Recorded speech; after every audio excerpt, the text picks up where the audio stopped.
Howdy, y'all. Voodoo coming at you. This is going to be a little bit of a weird live stream, so gonna have to bear with me a little bit.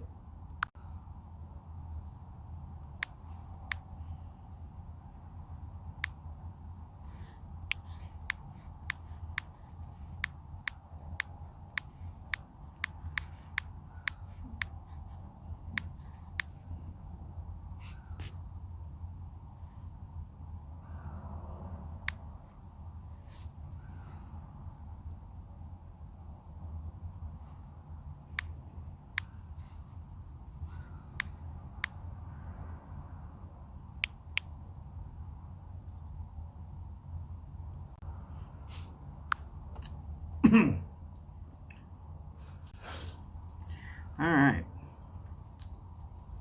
So, personal heroes of mine.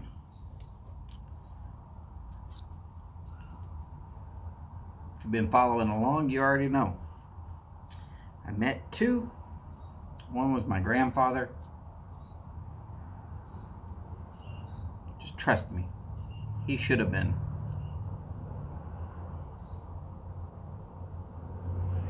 One was somewhat known as White Feather, Carlos Hathcock. He should have been. And the one that outlived them all was General Chuck Yeager, who yesterday, December 7th, 2020, just one more reason that the day will live in infamy. See you today. So, yeah, another one of my personal heroes is gone. I'm going to have to start collecting some new ones because they're all gone. All of them.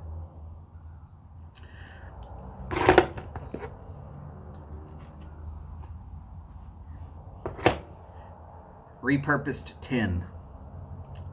But Sutliff, rum and maple. Normally, I'm not too big on aromatic blends. It takes a little bit to impress me with an aromatic blend. But this is really, really good. I thought it would be similar to Autumn Evening by C&D. And the maple, it goes that direction a little bit.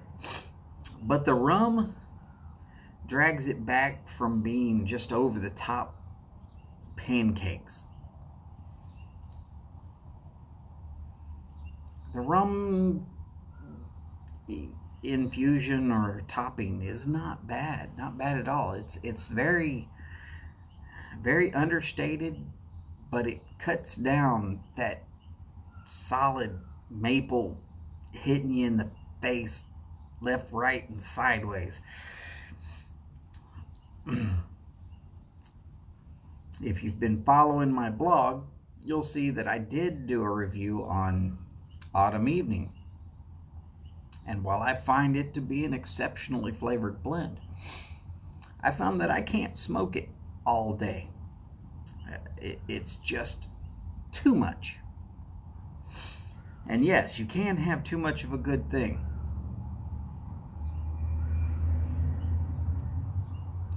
I mean, I've never really gotten there very often, but it happens. But this maple and rum, I tried yesterday. I tried smoking bowl after bowl after bowl. Never got tired of it. By the way, in case y'all are wondering, it was cold this morning, below 40. I've got video and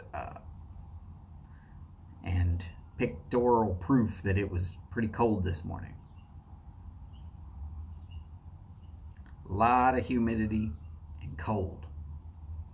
And now It's actually heated up almost to 70 degrees to the point where this long sleeve t-shirt, yes, just a t-shirt, is almost too warm.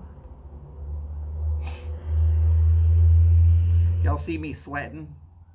Then you know it's starting to be too warm. And oh, look, I'm not wearing a Steph crocheted hat.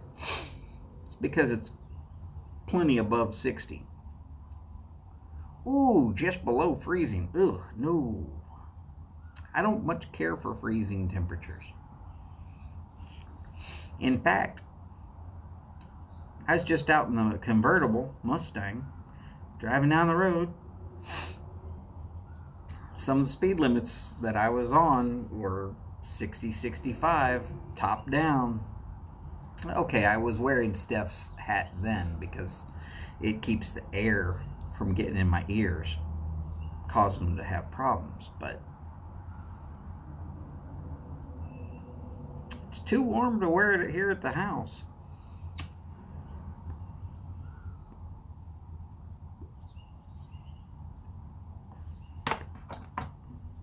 So I said I was doing a live today. Unscheduled, unplanned. Like I said, my hero, the last living hero I actually had, he's gone. Now, a lot of people would go, oh, sure, why would Chuck Yeager have actually been a hero?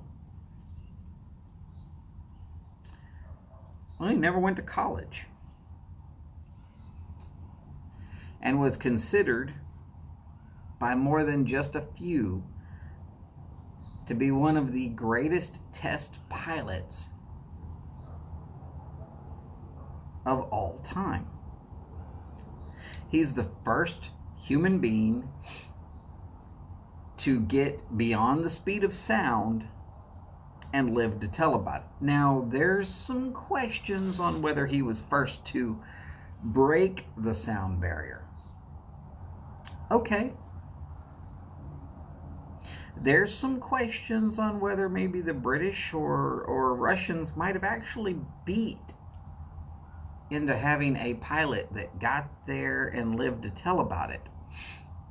The problem is they never told about it. So if you're not going to tell about it, I have to go with what history has recorded. History has recorded this man is the first person to get beyond the speed of sound and live to tell about it. Before that, it used to just freeze up your controls and you would just, what they called at the time, auger in, which basically means you would start into a straight conical spiral. Normally you would end up going straight at the ground, and then with your controls froze up, you couldn't pull out of it. What it was sound waves were pushing your controls into an exact spot where you wouldn't be able to do anything with it anymore.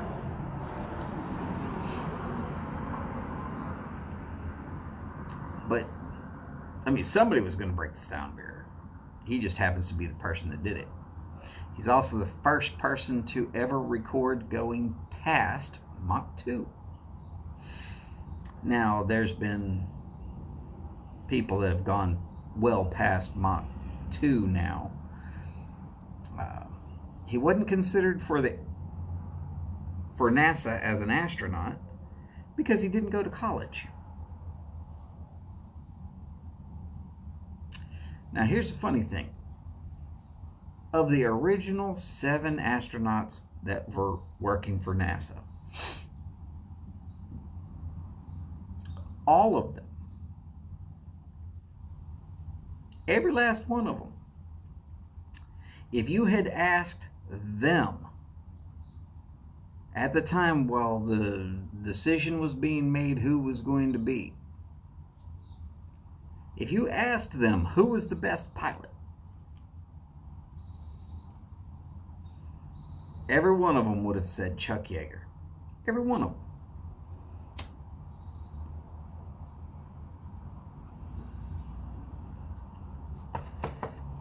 But what did he do that was a hero worthy?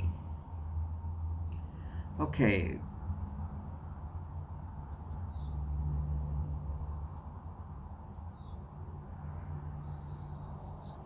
Oh, yeah. I understand that, Boris. God, Finland and Norway have, what, 6, maybe 7 hours of daylight per day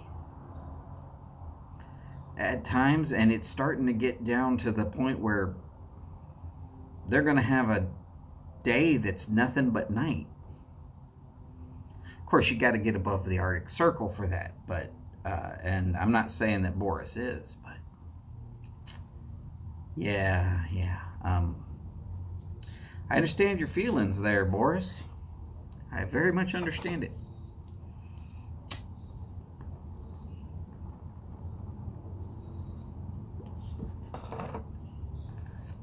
So what did Chuck Yeager do that actually I felt deserved kind of hero status? Well,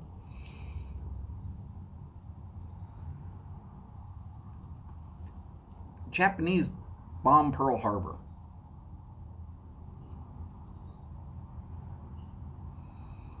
And if I remember correctly, Chuck Yeager was already in England flying, shooting stuff down.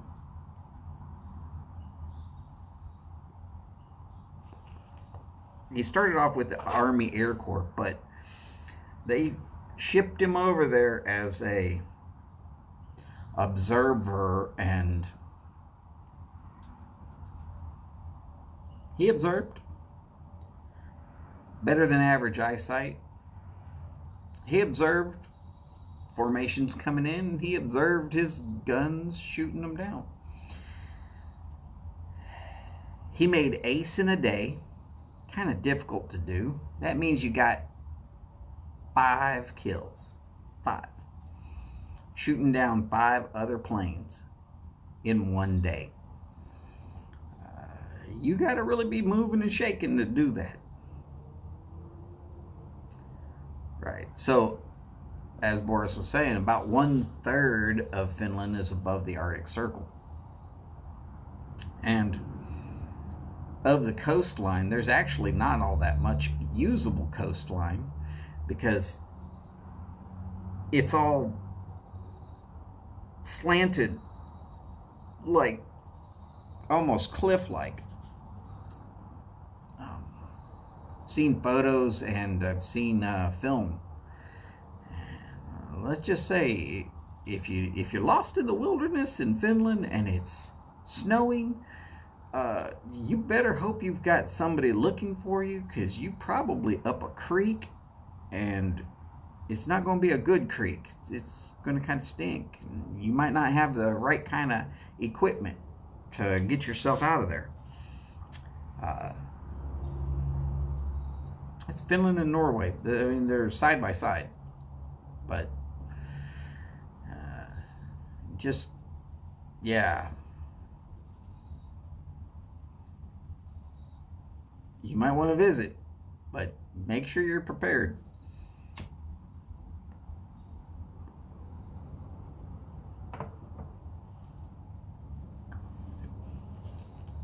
So Chuck Yeager goes over to England.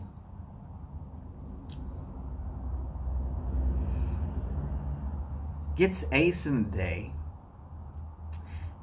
Gets shot down. In fact, I believe he was complaining at one point about how his wingman, who he was the wingman for somebody else, they would get down below a certain number of feet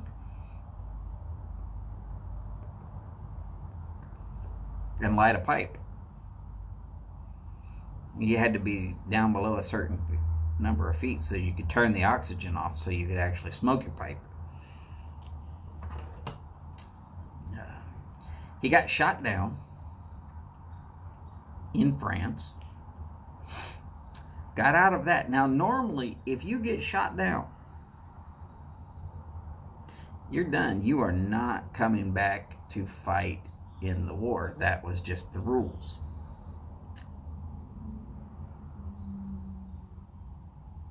Instead of going and reporting to the authorities and all that, he just showed up at base and was like, we're going to go again. Ended up going for more. He actually shot down 4 planes on the day he was shot down. Those were given to another pilot. That was just what technicalities became. So he goes back, gets back to where he needs to be so he can fly again. Goes back up with his old unit. Ends up of his, I believe it was the 357th fighter wing or fighter group. He was the first person to take down an ME-262, which is the first German jets that were widely used in, or they weren't really widely used. They were used right at the end of the war. But he was the first one of his group to get one. What he said was, the guy was coming in for a landing, and it was kind of like dirty pool. You know what? Yeah, you take the shots that you get. That's all I can tell you. You take the shots you get.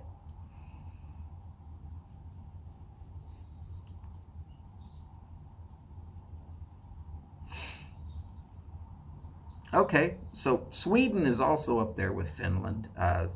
There's a border of Finland and Norway, and then there's a border that is Finland, Norway. I guess there's a point in there where there's a Finland, Sweden, and Norway. Makes a 3-way point.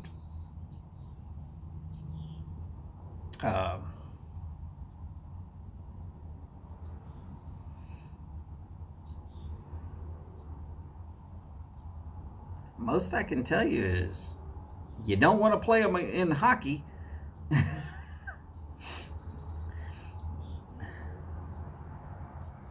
They're real damn good at hockey up there. And big, gigantic. Maybe not gigantic, but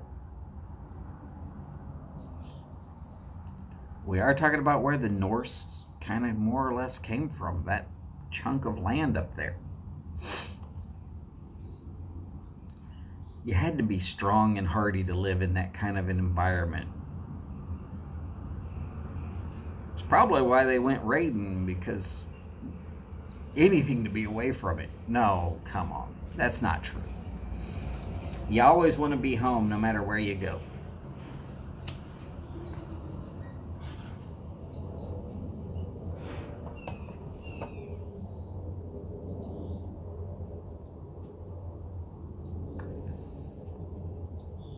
So I remember reading this story about Chuck Yeager. Some pilot flew a MiG, defected. Everybody was told, don't touch it. Don't touch it at all. 3 guys showed up.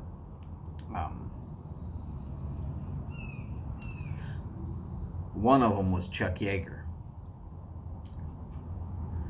And one of them was an engineer, and one of them was some high up,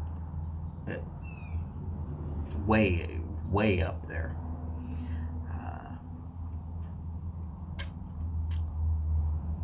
While the engineer in the way up was going through all the paperwork and everything that they could find on it, Chuck took it up for a flight. What they called ringing it out.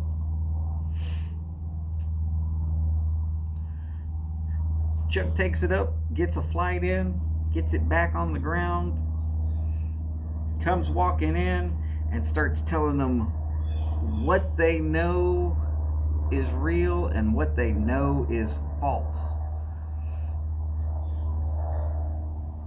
And there's engineers saying, no, wait, you can't be right. He said, I just flew it. You can't make it do something that I couldn't make it do. He basically told the engineers, your science might say that it's true, but it can or can't do what you're trying to say that it can.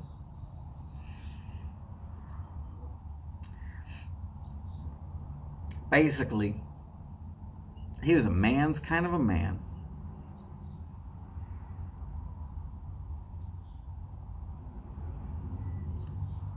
And he didn't take a lot of crap from people.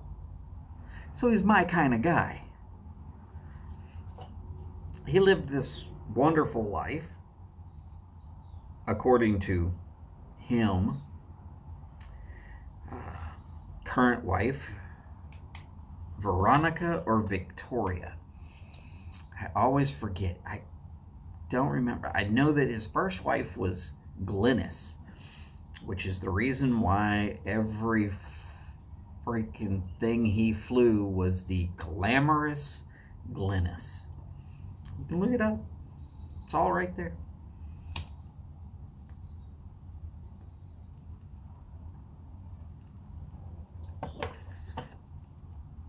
Oh, by the way, when he broke the speed of sound and lived to tell about it,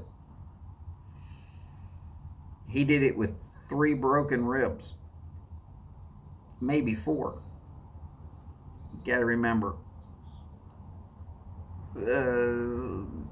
they didn't do as much see through your skin science as they do nowadays. Back in 1940 and something.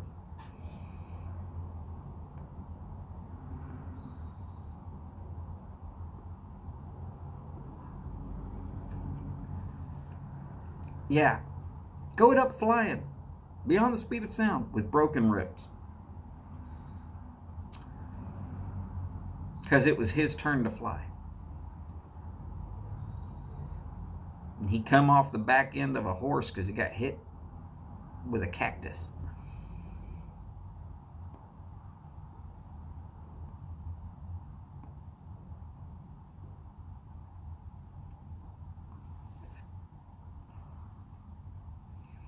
Now, if you ever want to hear what his voice sounds like,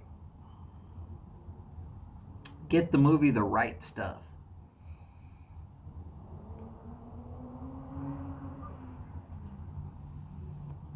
It's got an actor in there called Sam Shepard, who's playing the part of Chuck Yeager.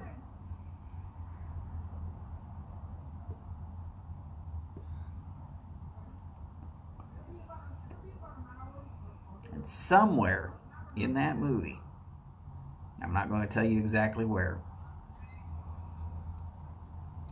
but Sam Shepard gets asked by an older guy, you want some whiskey?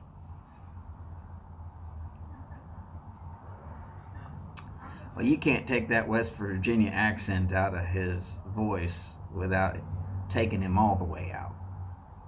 So I guess it's gone now, but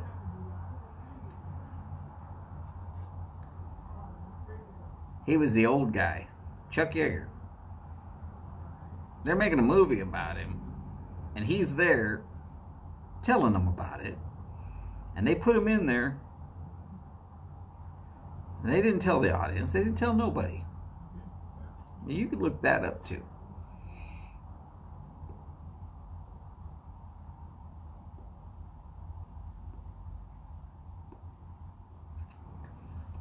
Hey, there were some very good Finnish aces up there, and I must say it, they did not have the best of equipment.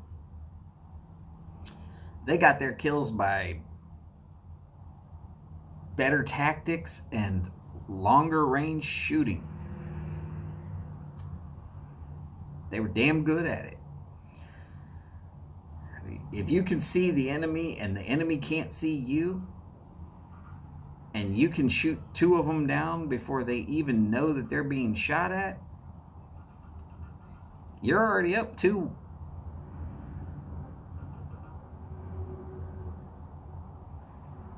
And if you use better tactics, if the enemy can't follow suit, that's the enemy's fault. That's not your problem. In war, it's all fair.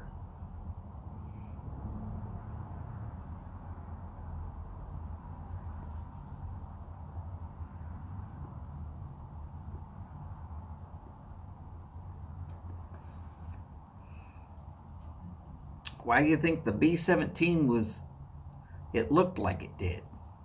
Belly turret, top turrets, guns in the back, waist gunners, nose gunners. Had guns sticking out all over the place. Because the tactics were, you didn't just fly level and come in and shoot these people down. No, you came in from all kind of different directions.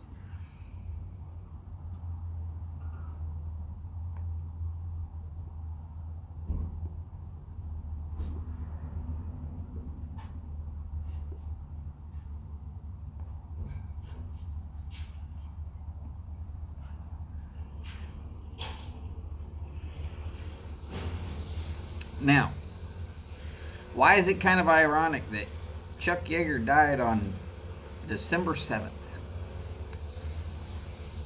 Because that's the day that is directly responsible for getting the Americas into the war.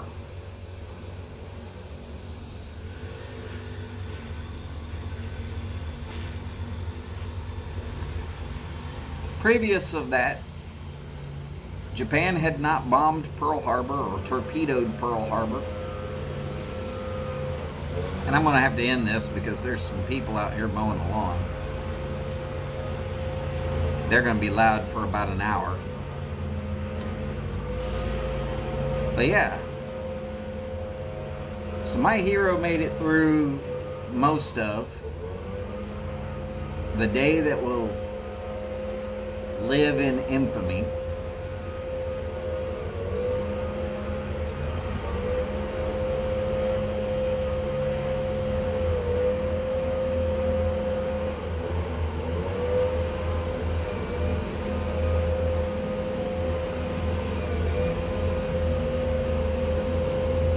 Yeah, exactly. Look at that. 34 victories flying a Brewster Buffalo.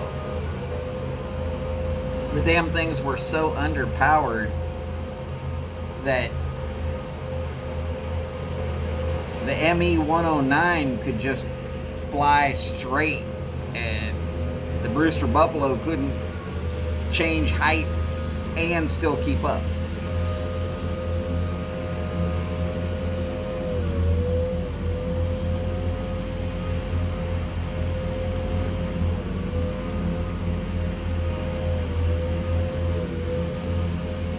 Alright, well, the lawn guys who are across the street are killing me. So, anyways, via con Dios, Chuck Yeager.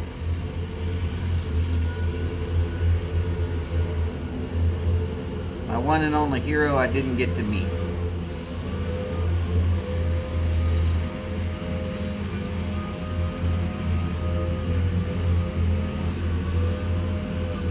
Tried a few times, just never happened.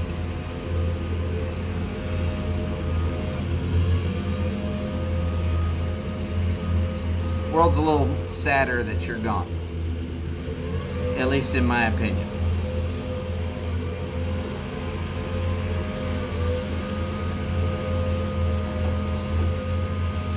But hey, 97 years is nothing to sneeze at.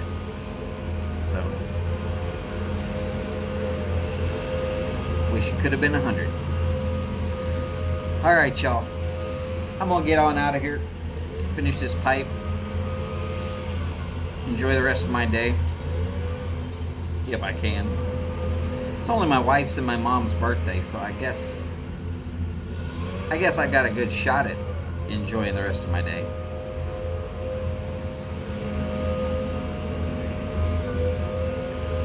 And in case you're Cliff Higgins and you just heard that it's my wife and my mom's birthday, that's only allowed in Arkansas. 49 other states, it's illegal. All right. Long lives, big bowls, and long ashes. Y'all take care, and I'll see you soon.